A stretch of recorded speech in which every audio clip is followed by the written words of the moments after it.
दोस्तों नमस्कार। आज की कहानी है सैंडविच ईयर्स में पति पत्नी की नोकझोंक। तो कहानी शुरू करने से पहले जो भी चैनल पर पहली बार आए हैं चैनल को सब्सक्राइब करें और ऑल का आइकन जरूर प्रेस करें ताकि हमारी आने वाली सभी वीडियो आप तक सबसे पहले पहुंचे। तो शुरू करते हैं आज की कहानी।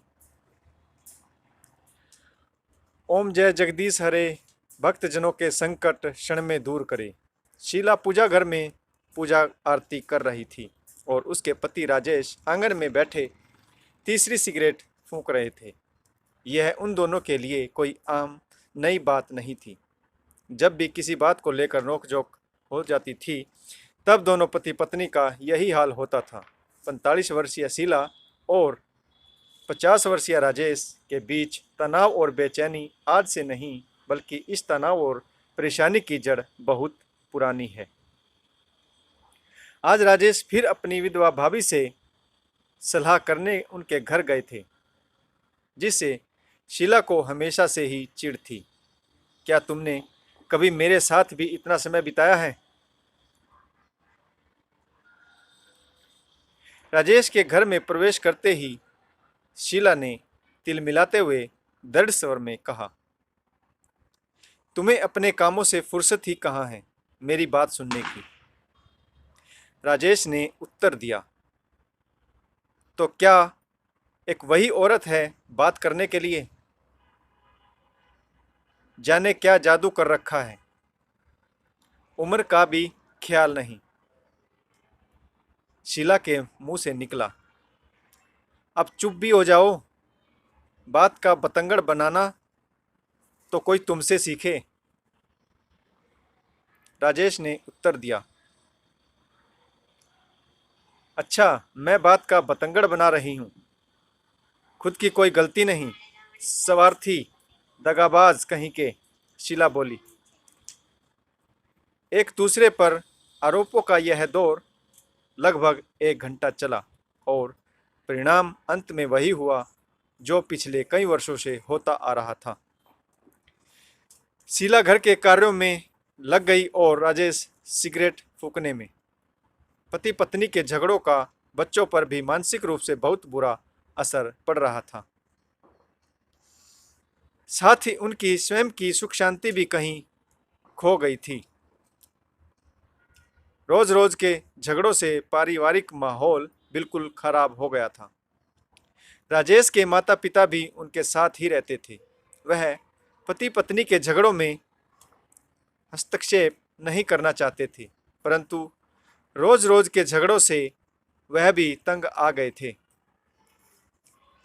उम्र के इस पड़ाव में जब इंसान सुख शांति से जीवन जीना चाहता है तो घर में रोज कलेश होता था। एक दिन राजेश के पिता सुबह उठते ही कि उन्हें फिर से शीला और राजेश के कमरे से आपसी झगड़े की आवाज सुनाई पड़ी।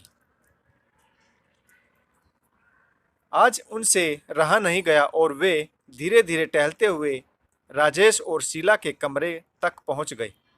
अंदर आने की इजाज़त लेते हुए कमरे में पड़ी एक चेयर पर बैठ गए, क्योंकि उनकी उम्र काफ़ी ज़्यादा हो चुकी थी और ज़्यादा देर तक खड़े भी नहीं रह सकते थे।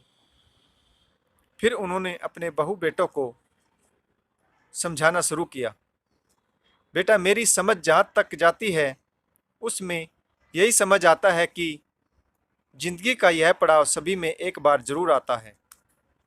हमने भी ऐसे पल देखे हैं, परंतु आपसी समझदारी से हर मुश्किल का हल निकाला जा सकता है।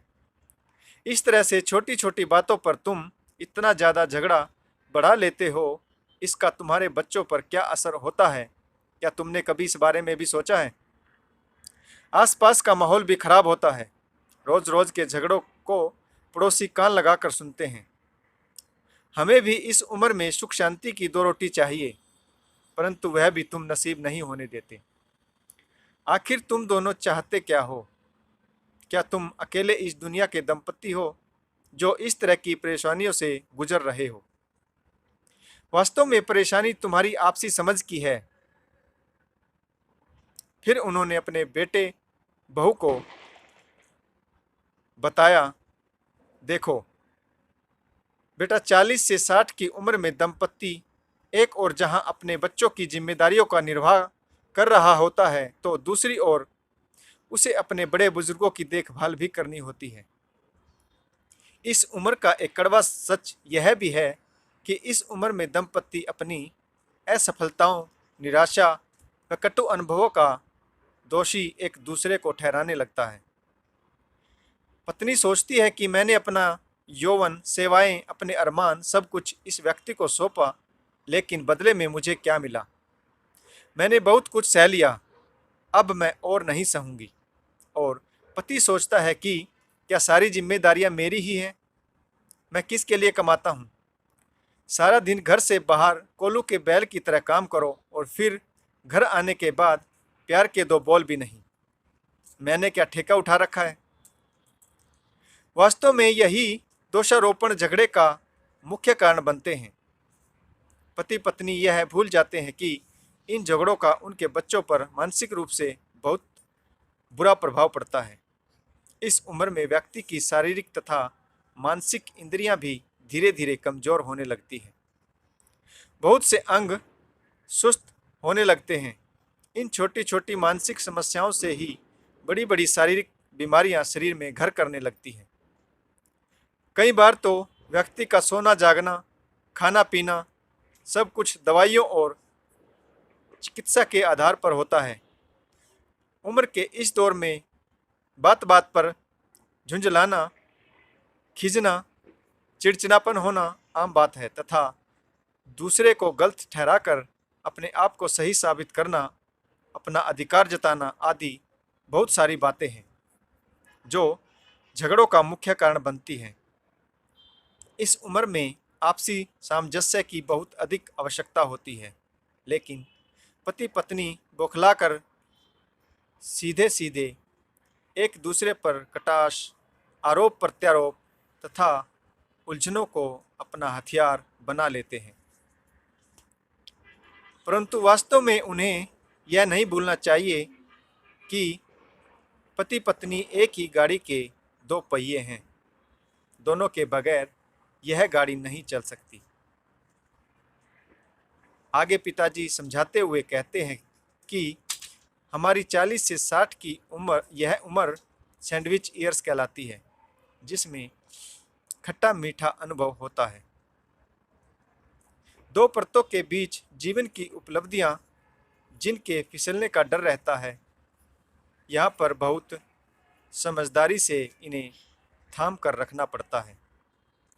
इस उम्र में पति पत्नी को आत्मविश्लेषण की जरूरत होती है। समर्पण भाव, एक दूसरे का आदर और छोटी छोटी बातों को हंसी मजाक में टालना ही सही रहता है, क्योंकि हर छोटी बात को चाहे जितना बड़ा बनाया जा सकता है। इस उम्र में आमदनी कम और खर्चा अधिक होता है। खर्चे में संतुलन बनाना पड़ता है। व्यक्ति को भवन निर्माण, गृह नीति, पैसे का इन्वेस्टमेंट, बच्चों का भविष्य आदि बहुत सारी चिंताएं होती हैं, जिनका निर्णय पति पत्नी को साथ में बैठकर लेना चाहिए। यदि पत्नी की बात पति मान ले तो पति को भी पत्नी की बात मानने के लिए तैयार रहना चाहिए। दोनों को अपना आंकलन करना चाहिए, अपनी गलतियों को स्वीकार करना चाहिए और कभी कभी अपने आप पर हंसना भी सीख लेना चाहिए। इस तरीके से पिताजी ने शीला और राजेश को जीवन के इस पड़ाव में किस तरीके से जिंदगी में सामंजस्य बिठाया जाए तथा घरेलू खर्चों को किस तरह से मैनेज किया जाए, ऐसी सीख दी। उम्मीद है आप सभी को इस कहानी से कुछ ना कुछ सीख जरूर मिली होगी। प्रिय दोस्तों, एक दूसरे के लिए समर्पण भाव अवश्य रखें। आपको ये कहानी कैसी लगी कमेंट्स करके ज़रूर बताइएगा। कहानी पढ़ने के लिए आप सभी का बहुत बहुत धन्यवाद। जय हिंद, वंदे मातरम।